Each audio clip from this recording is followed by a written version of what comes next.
It is Tuesday, and it's another week here on Tobacco Road Sports Radio. Welcome to the Desmond Johnson Show live. You probably just saw me on Believe in Hills Hoops with PJ Harrison and B. Dot. Don't worry, I'll be off your screen in about 25 minutes. David Glenn joining us from the North Carolina Sports Network to do a little sports buffet. Ryan Stone coming a little bit later to do best bets. Busy week. You got Super Bowl 60 this upcoming week. You got Duke, Carolina this upcoming week. The NBA trade deadline is Thursday of this week.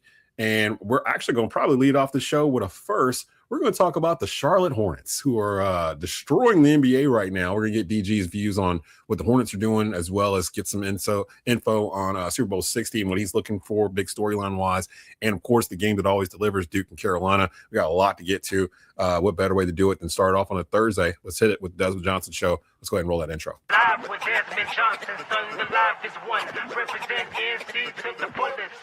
Yeah, welcome to the Carolinas. Everywhere you go, the sky is Carolina blue, the finest. Live action, feedback, the city need that. I've been number one, no cap. Here's the recap. Adrenaline is my addiction. I'm about to relapse. Step on the turf if you want and get your wee wet. I'm going harder than a martyr on the slaughter end. It's the heart of man, that's a rap like a cardigan. I'm breaking records, it's fourth and inches. I count the seconds. The over-under's my roar of thunder, my secret weapon.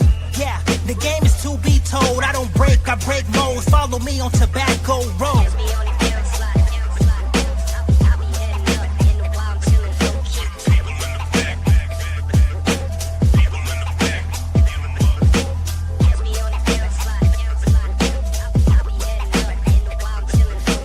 Live with Desmond Johnson, son, the live is one. Represent NC to the fullest.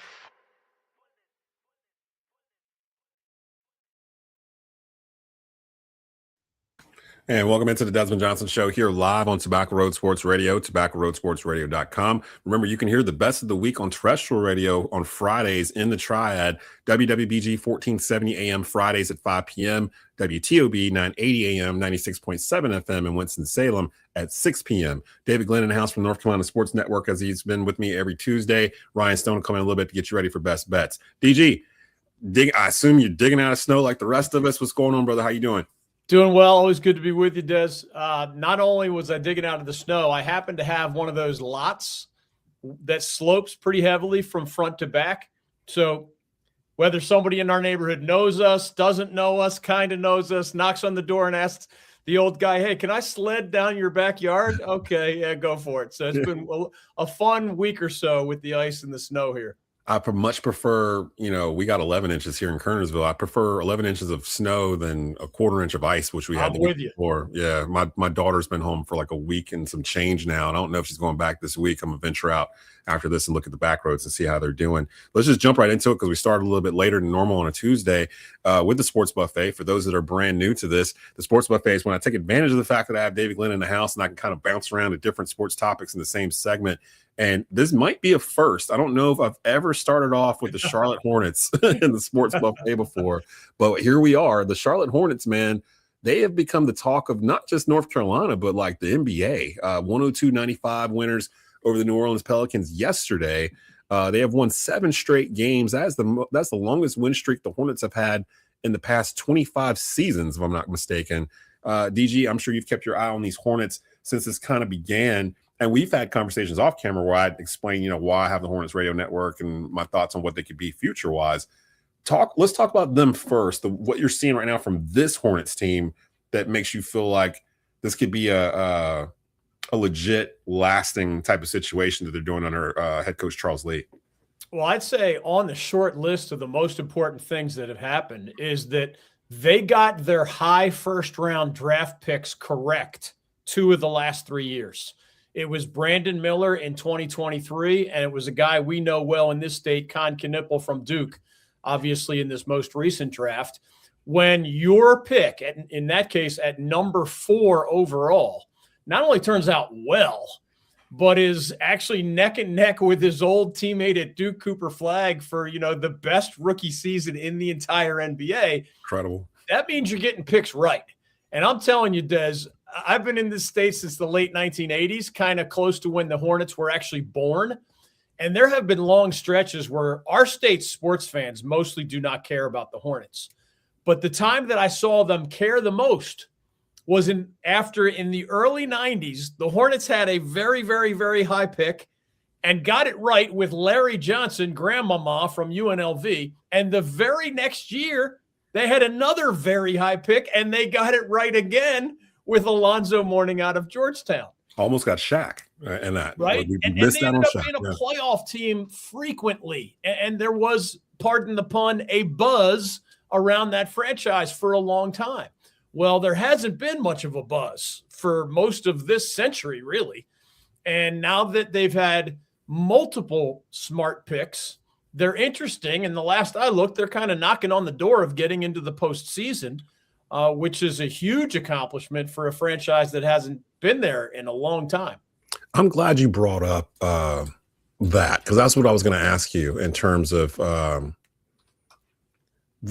before the Panthers existed, this was a Hornet state. And by that, I mean they dominated the conversation in terms. They were the only pro sports team we had. And I can't count the number of people. My wife is still mad at me because I guess like 10 or 15 years ago, I don't remember it, but I guess I convinced her to give up a Hornet starter jacket she had to Goodwill or something. And she did. And like the original logo with Hugo and all that stuff. And those were like, the Hornets were popular, like nationally, like their colors, the uniform, like all of it. And I was trying to explain it to some friends that are like Panther fans. I'm like, there's nothing like downtown Charlotte or the state of North Carolina when the Panthers are good, but you've never seen this state when the Hornets are actually like talkable. Like you can talk like about the Hornets, and we're getting to that verge. Like I actually found myself, I talk about the Hornets, I report on the Hornets, but I don't like seek out their games. Like I don't like try to carve space in my time to watch a Hornets game. I've done that twice the past like 3 or 4 games they played. I watched the one over the weekend against the Spurs. It was on Amazon Prime. And then I wanted to actually watch the one that just happened with the Pelicans, but you had to be on FanDuel to get to it, or Fubo or something like that. So I couldn't get to it that way. And I was just I was literally watching it, following the score, like the game cast, just trying to see what they were doing. And they were down like 13, came back, won, pulling away. And the starting 5 of LaMelo Ball, Brandon Miller, Con Knipple, Moussa Diabate, and Miles Bridges are 12-1, like when they start, those 5. And right now it's just kind of like a keep your fingers crossed for health, because that's the main problem the Hornets have had the past millennia. It feels like someone's always hurt. They've been putting kind of minute restrictions on LaMelo to get him up to PA. He's starting again now. And they remind me of those 90s teams that you mentioned with Larry Johnson and Zoe and Muggsy Bogues, Kendall Gill, Del Curry's getting his number retired. Those teams look like they were having fun. Like when they, about a year after they had Zoe, when they started to make a push a little bit, they look like they had fun on the court. This Hornets team looks like they have fun, like when they're playing, like they know that they're getting good. And that's dangerous for a young team in the Eastern Conference where there's so many injuries right now. Staying in the sports buffet with DG, the NBA trade deadline, let's just stay in the NBA real quick before we get over to the to Duke, Carolina. The NBA trade deadline is this Thursday. The biggest name involved is Giannis Antetokounmpo from Milwaukee. What do you think in terms of 1 to 10? He gets traded out of Milwaukee. Do you think they actually pull the plug and trade him? And if he does get traded, where do you think he might end up? Where would be the best spot? I think there's a good chance he does get traded. It feels like those rumors popped up a couple years ago and again more recently, and I wasn't much of a believer, but I think he's at a stage of his career where, as brilliant as he is, you can say that he is beginning his decline, which is when a lot of teams try to get rid of the big contracts and get younger players and long contracts in return. I think the Knicks are a possible landing point. I think the Miami Heat, the Golden State Warriors, those are probably the 3 that come to mind because the Bucks have a horrible record, right? And as is the case, some sports have more active trading deadlines than others, but whether you follow baseball or hockey or the NBA, who's unloading great players? It's the franchises that know they're not going to make the playoffs, or at least in the modern NBA, if they made it, they might barely make that little play-in portion of the playoffs, which means you don't have a realistic chance of winning a conference title or anything like that. So you try to unload your higher-priced, older stars, and you try to get a great return on your investment in the form of younger guys that can blossom into something even better. So I think it will happen this time, and I'm as a hockey guy, I'm watching the NHL trade deadline, and now that the Hornets are interesting again, I'm watching the NBA trade deadline too. Yeah, the Hornets might actually be buyers. They've got some expiring contracts and some money they can move around, so they might actually try to fortify this and go for it. And I don't think they're going to be a play-in team. I think they're going to be a playoff team. I think they might finish top 6 in the East if they can keep this going, if not higher. So we'll keep an eye on the trade deadline throughout this week. Again, it's Thursday. We'll be back on tomorrow, and maybe we'll see if something happen between there and then. The two big things I wanted to get to with this week, of course, North Carolina Duke on Saturday at the Dean Dome, 6:30 tip-off on ESPN. Carolina had Syracuse last night. They were up 32 points in the second half, whittled it all the way down to 6 before Carolina held on to win. Duke plays Boston College tonight at Cameron. I don't think they're going to have a problem with BC, although you never know when it comes to this kind of rivalry. What's the biggest storyline for you for this year's version of Duke Carolina Part 1 that you're going to be looking at on Saturday night? I say one, we're getting to see not only one of the greatest rivalries in all of sports, but in this particular edition, we're getting to see two of the best players in the entire country. And they don't play exactly the same position, but they could be matched up against each other at times. Cameron Boozer of the Blue Devils, Caleb Wilson of the Tar Heels. If you and I made an All-American team right now, right? I mean for all 360 plus teams in major college basketball, both Caleb Wilson and Cameron Boozer would be on our All-American team. Period. First team, no I'm pretty sure. Right? Yeah. And of course, Boozer has help at Duke. That front court alone, Pat Gongba and Malik Brown are really good players. Wilson has the help just in the front court of Henry Vessar and Jaron Stevenson. I mean, these are big, talented future pros on both sides. So I think the game will come down to which backcourt plays better, because guard play has been a little harder to predict for both John Shire, the former Duke guard, and Hubert Davis, the former Carolina guard. That sometimes they say throw out the records in these rivalry games. I'm not sure that's always true, because sometimes one team's just really down. Like last year, I was pretty confident Duke was going to beat Carolina twice, and they did. This year, they're both top 25 teams. Carolina has overcome that really horrible midseason slump. Derek Dixon's elevation into the starting lineup has elevated the Tar Heels game. They're playing better defense than they did on that West Coast swing. So who knows? It's hard to pick any individual game, but this year feels more like, each team gets one when they play each other Saturday in Chapel Hill and obviously later this season in Durham. Just had, again, we just finished Believe in Hills Hoops for the week, and there will be no Friday show of the Desmond Johnson show, because I figured I'd probably be spending that day focused on UNC Duke, and I'm like, well, I just did that on Believe in Hills Hoops, so go over there. Go over there and watch that. Myself, PJ Harrison, former Hills Hooper, and Charlotte Hornet, and six-man of Tar Heel Basketball, B-Dot. The three of us, we do a pod for Believe each week on Hills Hoops, and we go through our favorite rivalry games, and PJ really goes into detail about what it's like as a player to be on the floor when that happens in terms of the atmosphere and everything else. So it's a really good episode. Go check it out on the Tobacco Road YouTube channel. It'll be on the front page somewhere here during the course of today.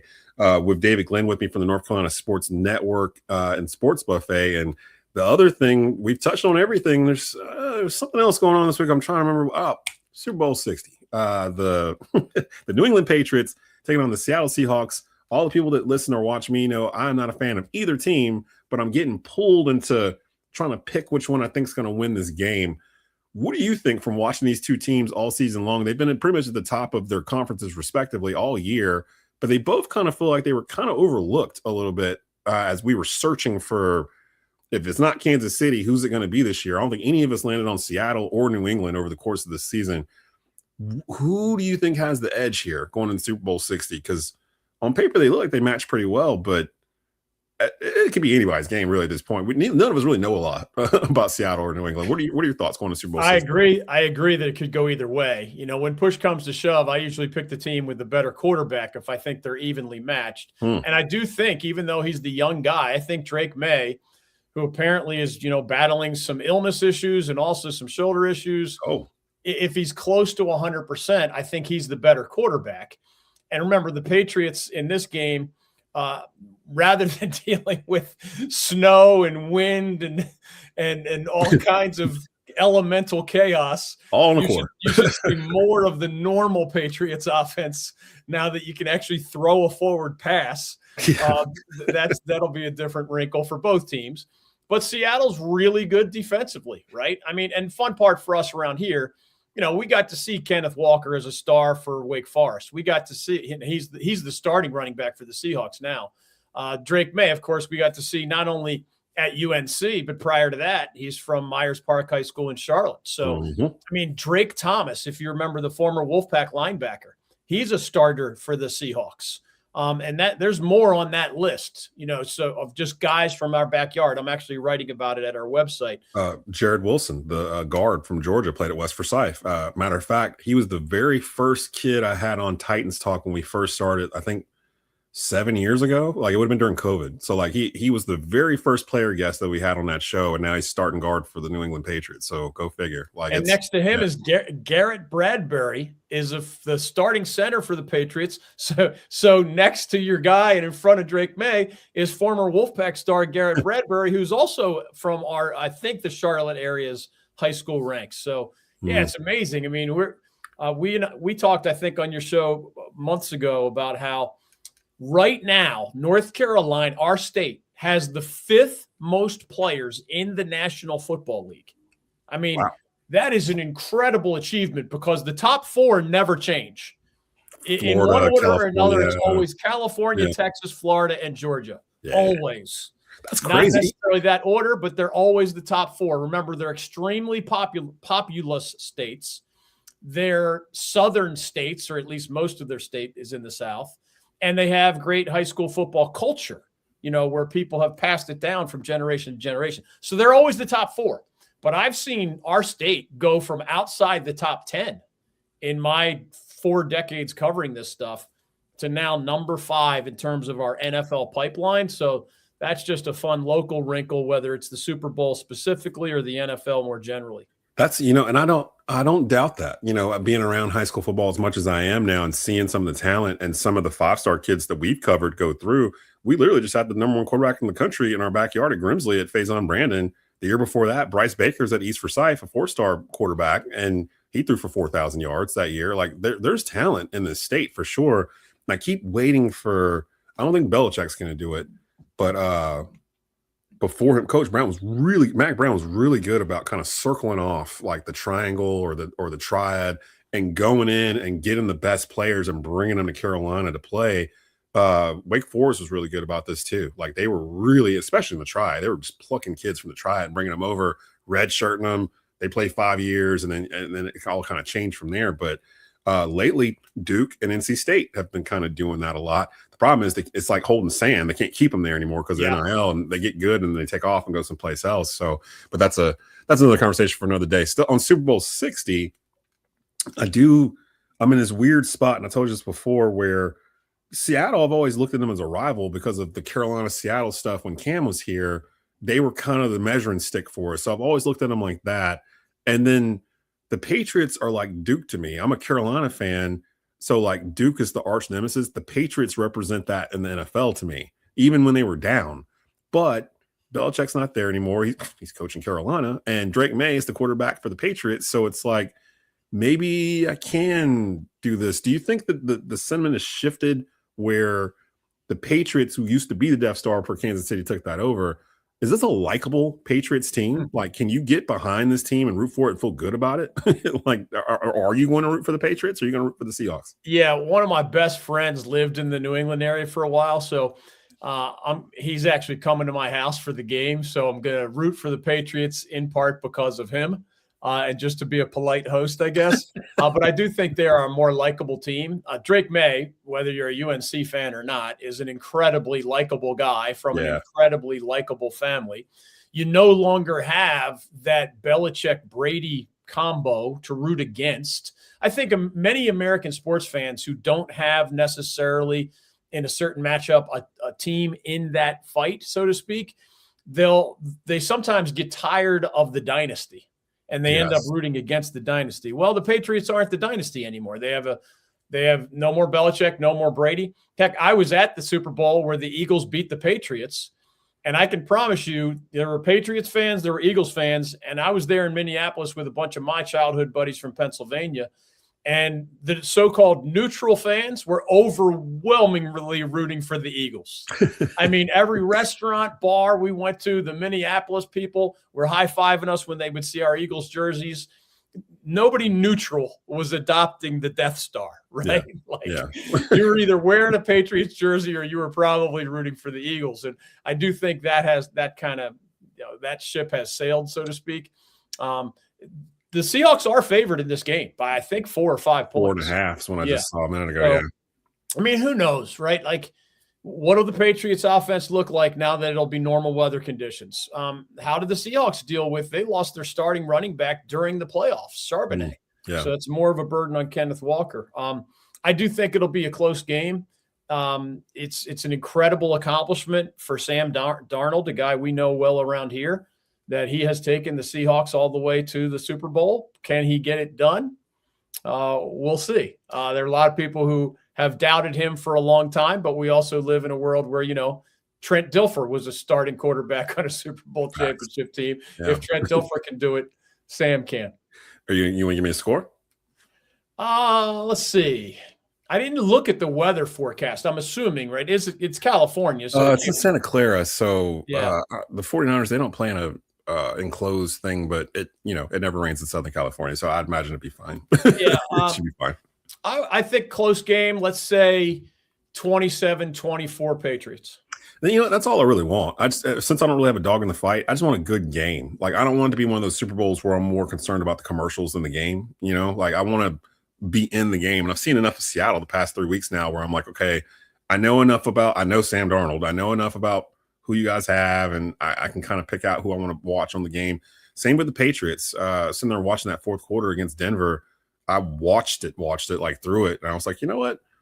I can get behind the Patriots a little bit here with what they're doing, and I like Mike Vrabel a lot. I don't know how Tennessee let him out the building, but I haven't given my score yet. I'll probably wait till tomorrow to give my Super Bowl score.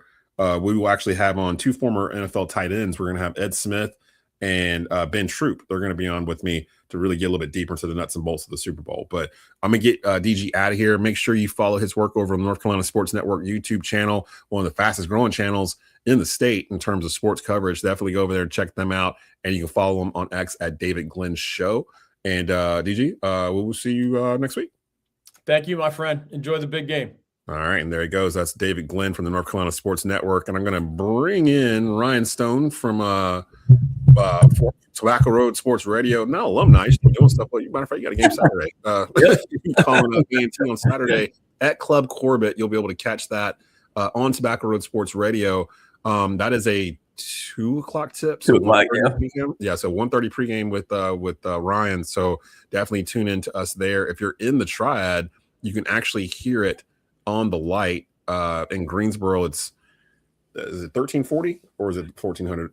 I think it's 1493.7. 93.7. Look up Truth Network, the light in Greensboro. You'll be able to catch the listing there. So real quick before we get out for the day, I want to get some prop bets from Ryan because the stuff is in for the Super Bowl. Hell, we got Duke Carolina too. So I don't know what all you got in store here. So just lay it on me. What's your first bet for the people to make some money?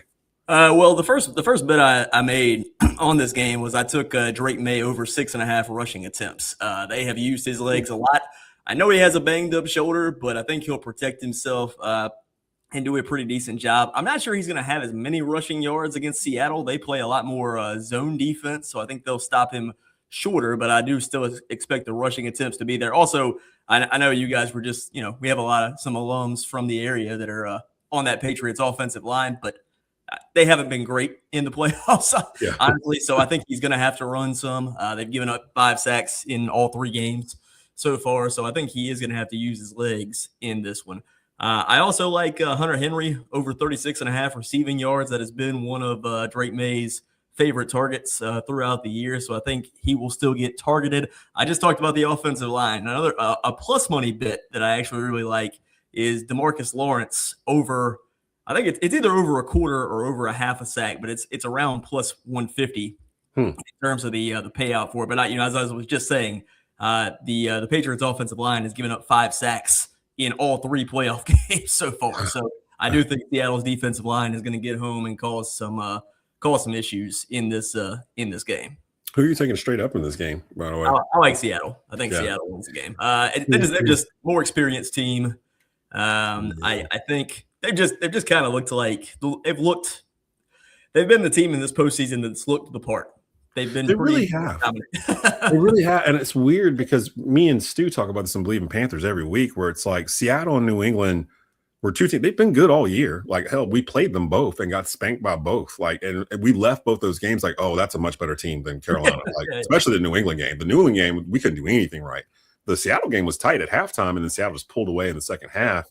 But they've been good all year. They've been at the top of their conference pretty much all year. But for some reason, they both feel like they're overlooked a little bit in terms of they don't fit the mold of what we wanted to root against or for, I guess. I don't know.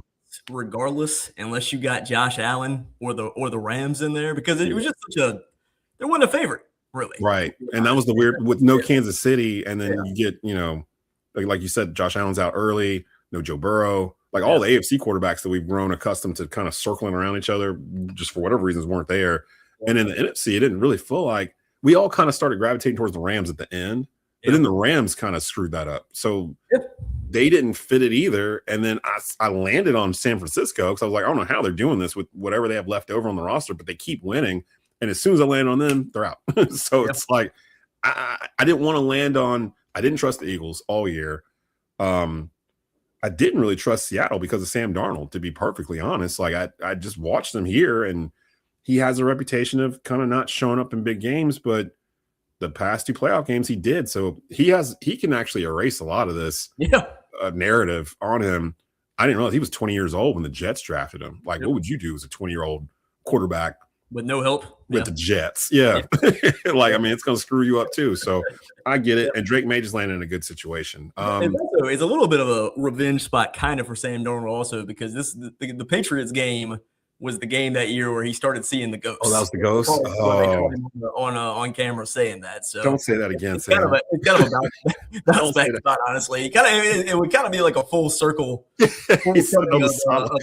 no, I see the ghost again. What's that? Like, I don't want that to happen to you, Sam Darnold. No, I don't think that's gonna happen. I think he's gonna revenge the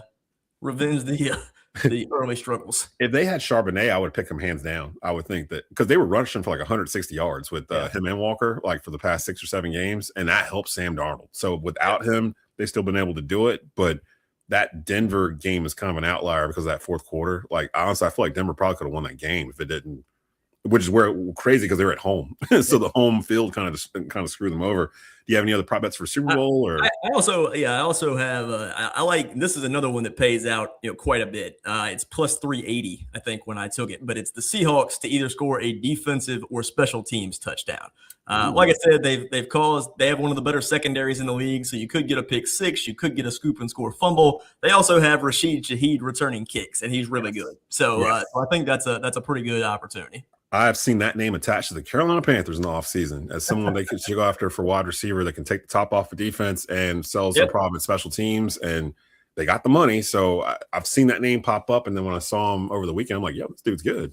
Like, I don't know where he came from. I never heard him before. But he was on the Saints, actually, before he got traded to Seattle during the season. I remember that. Yes. Because I was like, who is this? And then like he ended up using them or whatnot. So it's Super Bowl 60 Sunday at 6:30. There's a little game before that on Saturday. I don't know if you got anything with it. I assume you probably do. Duke, Carolina, 6:30 tip-off, ESPN. We don't have a line. Looking at that one yet? We don't have a line yet. So I'm not sure. Duke hasn't played Boston College yet. Yeah. So we won't have a line until Friday, more than likely. So that's just how college lines come out. But how do you think that's going to go? Because even though Duke's ranked number 4, Carolina's undefeated at home. And it just depends on the line, honestly. Like I think probably anything over 6.5, I'd probably take Carolina. Anything under, probably look to Duke. But I mean, I don't know. I think this is the game that if Carolina's going to split, which I think they have a pretty good chance to do, I think this is the one. Yeah, I agree. Because again, Carolina's been unbeatable at home. Well, not unbeatable. They almost gave it away to Syracuse last night for some strange reason. I don't know what was happening in that game. up 32 with 7 minutes to go, and Syracuse carved that thing down to 6. I'm on my couch like, what's happening? What is happening? Like, so, and it feels like it's always the game before Duke Carolina where one of them stumbles against somebody they're not supposed to. I don't expect Duke to stumble against Boston College at Cameron tonight. I don't think Duke. I think Duke will. My expectation is Duke will probably come out and put it away within the first 30 minutes. And then you won't see the starters the last 10 minutes or so. And, Boozers, Slim, all the Boston College plus 28, if you get that number, is probably a decent bet because I don't think Duke's not going to play the starters at the end of this game unless Boston College shocks everybody and keeps it close. But come on, Eagles! Like let's. I don't think you want them to lose though. I mean that's the thing too. Do you want to take on Duke after they lost the game before they're coming in here to do this? Or not really. I'm not that bad. I'm not that mad about what happened last night either because I'd almost rather them get woken up and be like, oh wait, this is hey, we're not done here, and then have to come out and finish the game the way they did it instead of just winning by 30 and you got Blue Steel out there and then you walk into the Duke game. So I'm kind of okay with the way it happened. B-Top was not on the Believe in Hills Hoops earlier. He was very frustrated with the way that they handled that basketball game. Free throws are probably going to come into play too because Carolina cannot shoot free throws for like the third time in my lifetime where they're just not able to shoot free throws. So between the two, I think you're right. I think it's going to be a split this year. Ever since Shire took over at Duke, it's been sweeps. Duke won 2-0, and then Carolina won 2-0, and then I think Duke won 3 last year. I think that ends this year. I think they're going to split, and it feels like Hubert's built a roster. It's also Duke's won, was it 7 of the last 9? Something like that. The Cormac Ryan, Harrison Ingram year, UNC swept them 2-0. But other than that, and then you got to go outside of that before Shire to K's last year where Hubert beat them in the Final Four so it's it's one of those games you can't really predict, which is why I love it. I'm sitting there waiting on the report because I have to actually do the East Forsyth Hall of Fame ceremony Saturday at 6:00. It got rescheduled from 2 weeks ago when the ice came in and they moved it to this date. And I was like, it's Duke Carolina, right? They're like, yeah. I guess people just have their phones out. I'm like, no, I don't think you understand. Like, I think half the people aren't going to be here. They're just not going to show up. And there's no school today. And I'm sitting there waiting on the call for them to cancel it for tomorrow. If they get to Thursday with no school, I think they'll move this Hall of Fame ceremony again to like the 28th, which would be beneficial to all. So I'm hoping that that's what they do. Otherwise, I might be giving the score at the podium, or I might just be rushing folks through. Like, just next up is blah blah blah blah blah blah blah. Here you go. Here's your plaque, and just like getting everybody out by 6:30. So I don't know. I don't know how it's gonna be. But we're gonna get out of here. Everybody, get back from off your lunch breaks. Go make some money. Go back, listen to what Ryan just said. Put some parlays together. Go over to FanDuel or DraftKings or wherever you go, and put that money to work. My wife is scared to death of our interactions because she's afraid that you're going to turn me into JP, where I'm just randomly making these bets to do them. And I'm like, I don't have JP money like that, where I can just randomly throw stuff at the wall and hope it sticks. Like his wife got Disney money. Yeah, I already got that. Like I'm sort of scrapping together Duke Power money right now. I ain't got time to do a DraftKings thing right now. So I told her we're safe, we're good to go. But we're gonna go ahead and get out of here. We'll be back tomorrow. Former NFL tight ends Ed Smith from Believe and Ben Troop from the Fans First Sports Network will be in the house. We'll go a little deeper into Super Bowl. Also, Ryan Smith from winning the division will be here as well. So it'll be all football tomorrow. We get into the NFL and Super Bowl and around the league as well. So for Ryan, shout out to David Glenn for stopping by as he does every Tuesday. We'll see you guys on Wednesday.